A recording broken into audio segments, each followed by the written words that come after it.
À cet instant crucial, mon ex-conjointe s'est tournée vers le juge et a déclaré avec une assurance qui fait froid dans le dos. Elle est inapte, manipulatrice. Elle trompe notre petite fille. Je demande la garde exclusive.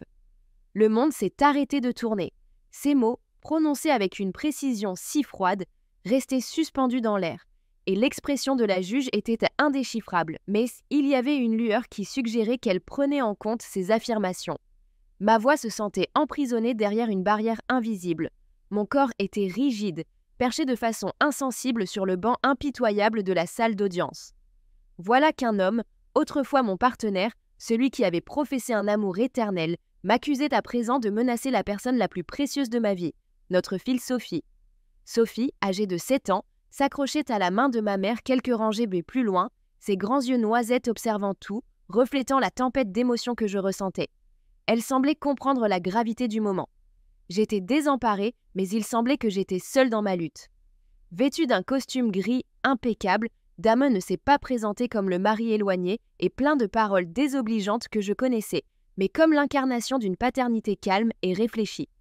Son attitude était celle d'un professionnel accompli, peut-être prêt à prendre la parole sur une scène prestigieuse, plutôt que de contester la garde de notre fille.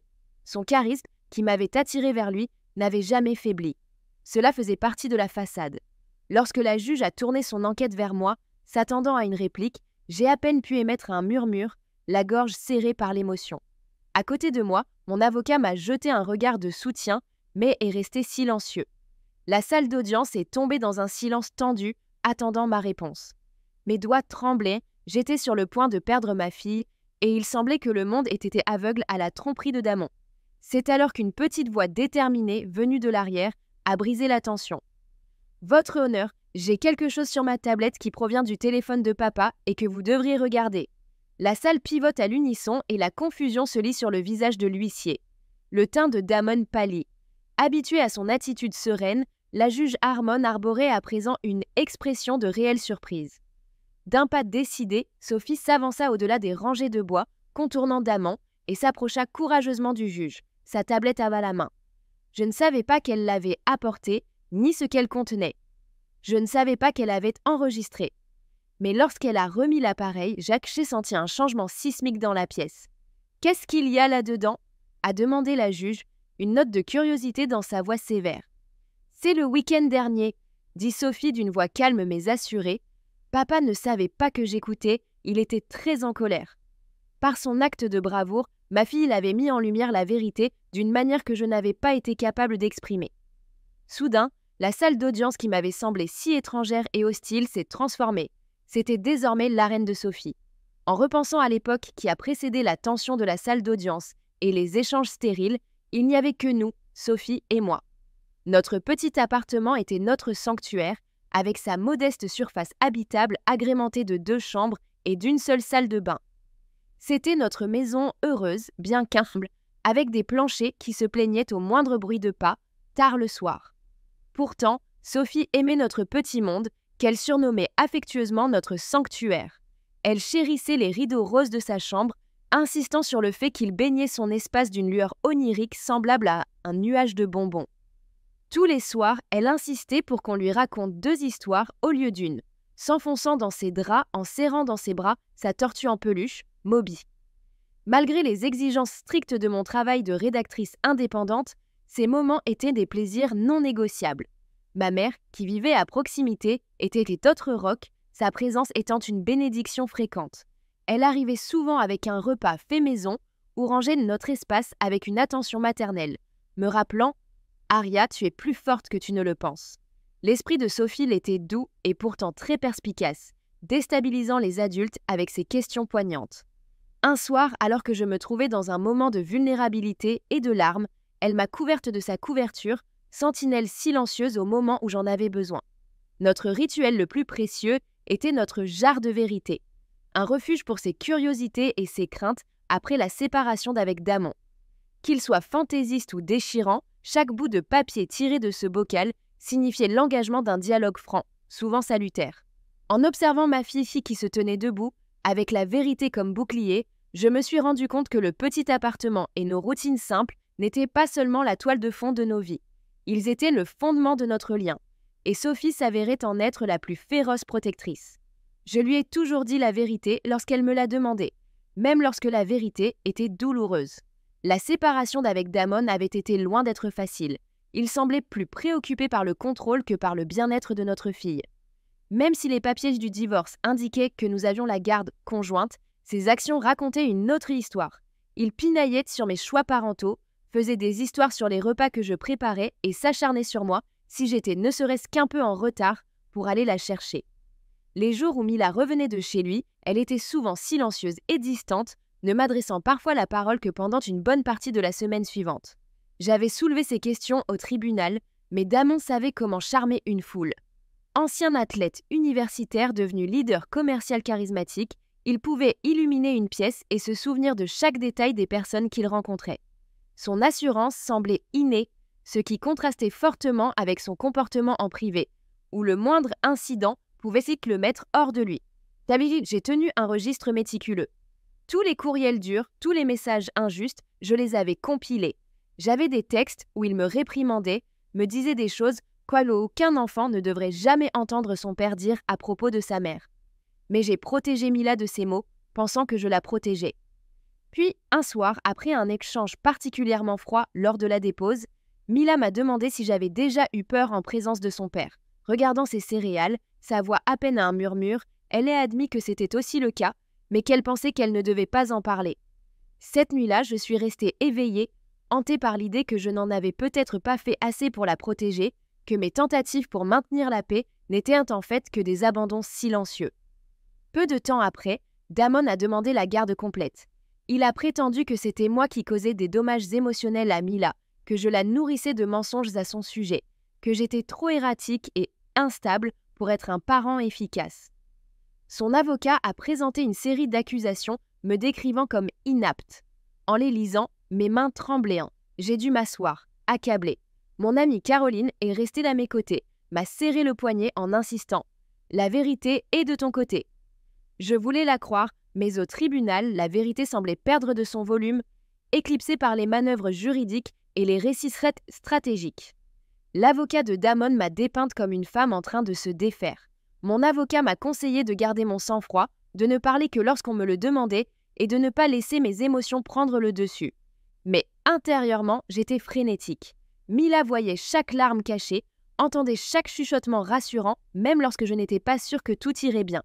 Je ne me rendais pas compte à quel point elle observait, à quel point elle écoutait, ni ce qu'elle préparait.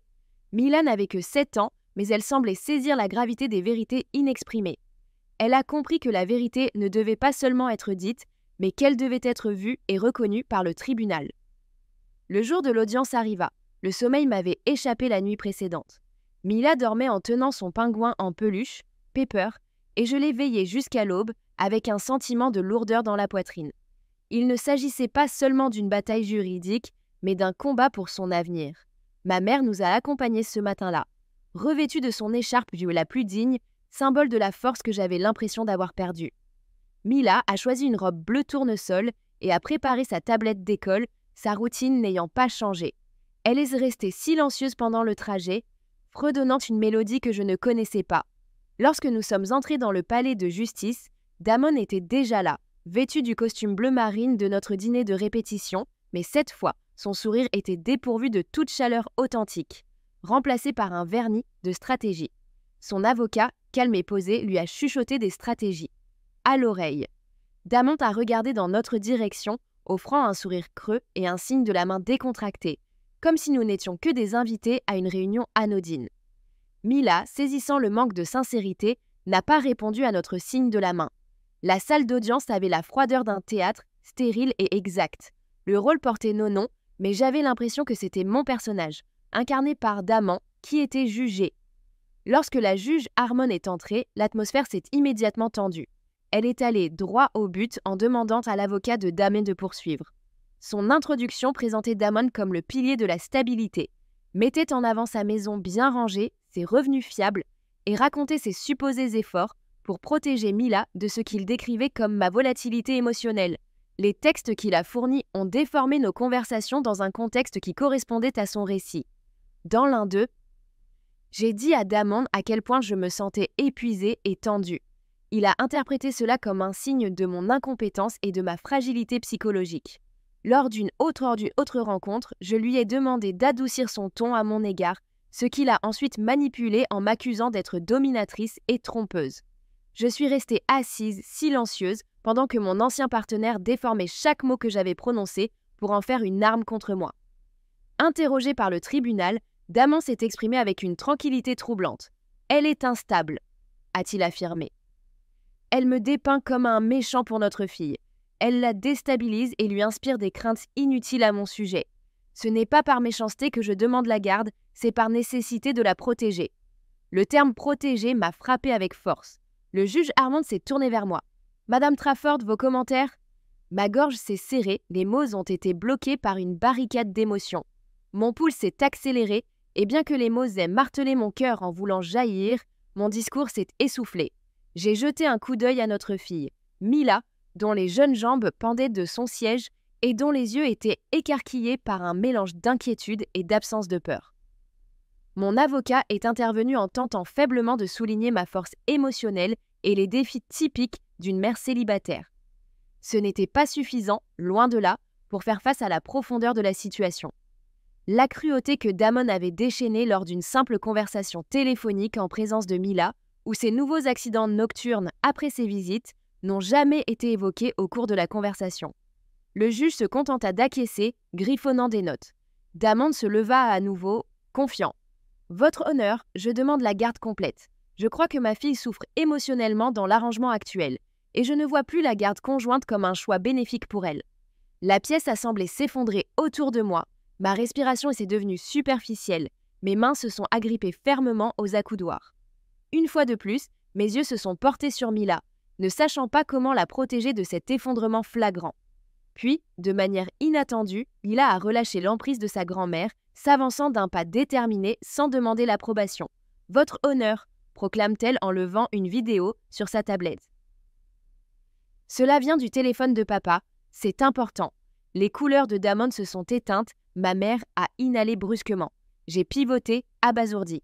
Mila se tenait là, la tablette levée, la posture ferme, la voix résolue.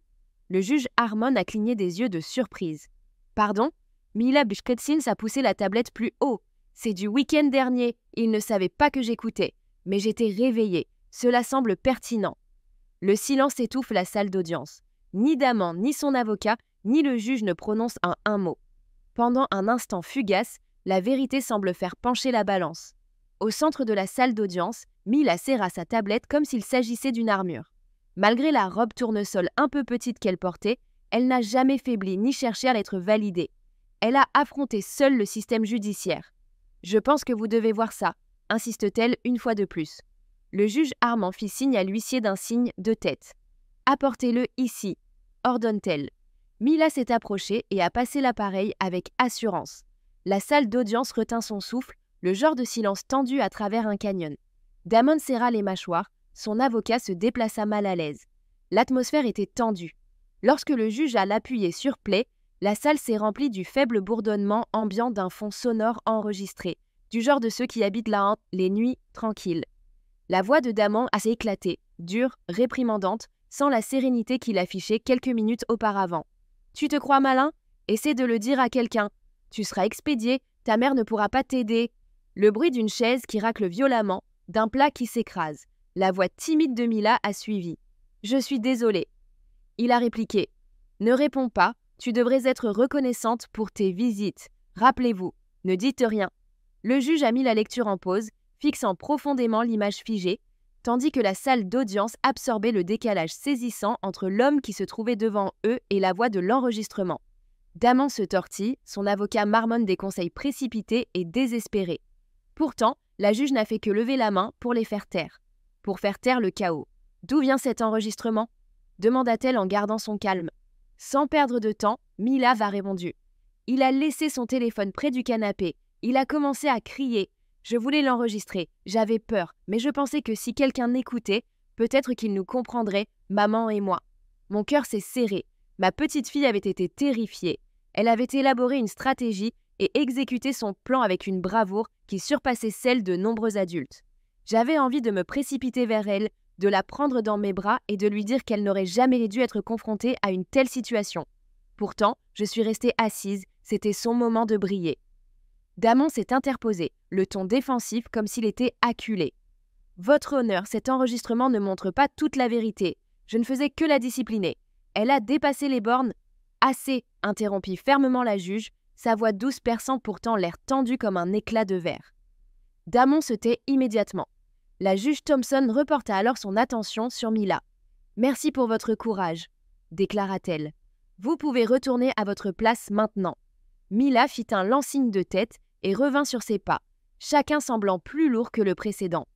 Elle s'enfonce dans les bras de ma mère, qui l'enlace d'une étreinte rassurante. Le regard du juge se fixe sur moi. « Madame Harper, souhaitez-vous ajouter quelque chose ?» Rassemblant mes forces, je réponds « Non, votre honneur, ma fille a beaucoup parlé. » La juge a fait un signe de tête affirmatif, s'est penchée en arrière et a momentanément fermé les yeux. Lorsqu'elle les a rouverts, son regard a balayé la salle d'audience. Compte tenu des preuves présentées, j'ordonne une réévaluation immédiate des dispositions relatives à la garde des enfants. Au cours de cet examen, la garde temporaire complète est accordée à Madame Harper. Seules des visites surveillées seront autorisées pour M. Cooper. Elle a ensuite ordonné « Huissier, veuillez vous assurer que M. Cooper quitte la salle d'audience à ce moment-là. » Damon est resté debout, incrédule. « Ce n'est pas possible. » L'huissier s'est approché, un regard ferme mais empathique sur son visage. Après une pause tendue, Damon est sorti, son avocat le suivant dans le désarroi. Par la suite, alors que la salle d'audience se vidait peu à peu, nous sommes restés ancrés à nos sièges. Mila se reposait tranquillement contre l'épaule de ma mère. J'ai fini par m'approcher d'elle, m'agenouillant devant Mila. « Tu as fait preuve d'une incroyable bravoure aujourd'hui, » ai-je chuchoté. Elle se contenta de hocher la tête, sa petite voix se perdant dans le silence. Il était évident maintenant que l'énormité de ses actes s'installait sur ses tendres épaules. Elle n'avait pas seulement dit sa vérité, elle avait aussi affronté un bourreau qui l'avait conditionné au silence, transformant ainsi nos vies. Lorsque Damon a été raccompagné à la sortie, un soulagement audible nous a envahis, semblable à une brise traversant une pièce autrefois étouffante. Je pouvais respirer, peut-être pas complètement, mais suffisamment pour ranimer l'espoir qui s'était éteint dans mon cœur. La juge a quitté le banc, son comportement n'a pas changé, mais ses yeux ont scintillé d'une sorte de reconnaissance distincte envers Mila. Pas de pitié, ni d'étonnement, mais un profond respect. J'ai rassemblé nos affaires délibérément, les mains visiblement tremblantes, en préparant le sac à dos de Mila. Elle était toujours blottie contre ma mère, fatiguée mais vigilante, sa tablette à côté d'elle, l'écran sombre. J'ai attrapé sa main. « Prête à partir ?» lui ai-je demandé doucement. Elle a glissé du banc et m'a pris la main en hochant la tête. Lorsque nous sommes sortis, les yeux des badauds se sont attardés sur nous. Certains ont détourné le regard rapidement, d'autres l'ont regardé plus longuement. Une dame a murmuré silencieusement, courageux, à notre passage. Devant les portes, je me suis agenouillée pour rencontrer les yeux de Mila, les mains posées délicatement sur ses épaules. Elle a hésité, puis a avoué « Je ne voulais pas le faire, mais c'était nécessaire. » J'ai acquiescé, sentant une boule dans ma gorge. Ils t'ont cru parce que tu étais honnête et assez forte pour te lever quand c'était le plus important. Les yeux de Mila se sont remplis de larmes. Est-ce que ça veut dire que je n'ai pas à retourner chez papa ? Je l'ai prise dans mes bras, la serrant tendrement. Tu es en sécurité maintenant, et c'est ce qui est important. Les auxiliaires de justice ont donné d'autres instructions, y compris un calendrier de surveillance pour Damon, en attendant l'évaluation d'un conseiller nommé par le tribunal. La bataille n'était pas terminée, d'autres audiences et d'autres documents nous attendaient, d'autres jours dans des salles d'audience intimidantes. Mais l'obstacle le plus difficile avait été franchi. Cet après-midi-là, nous avons quitté le tribunal ensemble, un sentiment palpable de soulagement et de résilience nous enveloppant alors que nous prenions un nouveau départ. Je me suis rendue sur le pas de la porte de ma mère. L'idée de l'appartement silencieux était trop difficile à supporter, avec ses murs qui semblaient amplifier la solitude. Dehors, c'était une journée ensoleillée, mais dans sa cuisine, maman remuait une marmite de soupe au poulet et aux nouilles. « La soupe m'aide à me concentrer », disait-elle dans les moments d'agitation, trouvant toujours du réconfort dans le rythme de sa cuillère en bois. Mila était à la table de la cuisine, occupée à gribouiller avec ses crayons de couleur, tandis que j'étais assise sur le canapé, noyée dans des documents juridiques qui nécessitaient mon attention urgente. Sans un mot, elle s'est approchée de moi et m'a tendu son dessin. 2 mains entrelacées, serrant un cœur, et en dessous, griffonné de son écriture enfantine, le courage dit la vérité. Des larmes ont coulé dans mes yeux, une libération féroce et soudaine de toutes les émotions que j'avais refoulées. Tranquillement, Mila s'est blottie contre moi, posant sa tête contre mon épaule. Plus tard, alors que la journée touchait à sa fin, nous avons revisité notre ancien pot de vérité, désormais recouvert d'une fine couche de négligence. Il était posé sur mes genoux, presque oublié au milieu du chaos, tandis que maman s'asseyait en face de moi. Dois-je commencer ? Je lui ai demandé gentiment, mais elle a secoué la tête et a fait un geste vers un morceau de papier froissé qui se trouvait en haut. Je l'ai déplié et j'ai lu à haute voix « Et si la vérité fait souffrir ?» J'ai fait une pause, croisant son regard. « C'est toi qui as écrit ça ?» Elle a légèrement hoché la tête, sa voix dépassant à peine un murmure. « Je ne voulais pas faire de mal à papa, j'étais juste fatiguée d'avoir peur. » J'ai pris sa petite main tremblante. « La vérité peut être douloureuse, chérie, mais garder le silence est souvent pire. Ce que tu as fait aujourd'hui est courageux. Tu ne t'es pas contenté de te défendre, tu nous as défendus tous les deux. N'en doute jamais. » Elle a regardé le pot de vérité avant de murmurer « Je pense que nous devrions continuer ainsi. » « Nous le ferons, l'ai-je rassurée, et sur cette promesse, la nuit s'est poursuivie jusqu'à ce qu'elle s'endorme. Dans le calme de la soirée, je me suis retrouvée près de la fenêtre du salon, observant l'agitation ordinaire de la vie à l'extérieur. À l'intérieur, cependant, tout avait changé. Damon ne dictait plus nos vies et ne faisait plus taire Mila. Pour la première fois depuis notre séparation, j'ai respiré profondément et avec soulagement. 4 semaines plus tard, nous étions de retour au tribunal pour les dernières audiences concernant la garde des enfants. À ce moment-là, les preuves s'étaient accumulées contre Damon. Les récits troublants d'un psychologue nommé par le tribunal détaillant ses comportements manipulateurs et émotionnellement instables, tous corroborés par la clarté incontestable d'un enregistrement vidéo. Malgré ces dénégations, le poids de sa combinée d'épreuves et du témoignage poignant de Mila était indéniable. Le verdict s'est tombé, et avec lui, une bouffée de soulagement. Plus de visites non surveillées, toutes les interactions avec Damon devaient être strictement contrôlées. Le tribunal avait enfin vu la vérité, et Mila en avait été le courageux héros. En quittant le palais de justice, nos pas ont résonné sur les marches de marbre, un départ silencieux mais profond de nos défis passés. Ma mère surveillait les alentours avec vigilance, même si nous savions que Damon n'était pas une menace aujourd'hui. Sa voix n'avait pas percé mes oreilles depuis notre première comparution devant le tribunal, et j'en étais reconnaissante. Ce soir-là, nous fêtâmes tranquillement l'événement dans le restaurant préféré de Mila, celui au décor fantaisiste et au repas enjoué. De l'autre côté de la table, elle m'a regardé sérieusement. « C'est fini maintenant ?» J'ai croisé son regard, affirmatif mais honnête. « C'est plus sûr maintenant. Nous avons beaucoup de choses à guérir, mais la peur ne vit plus ici. » Elle a remué son chocolat au lait en réfléchissant, puis a souri. « Je suis contente d'avoir parlé. » « Moi aussi, ma chérie. » L'après-coup n'était pas seulement une question de guérison, mais aussi de redécouverte de la force.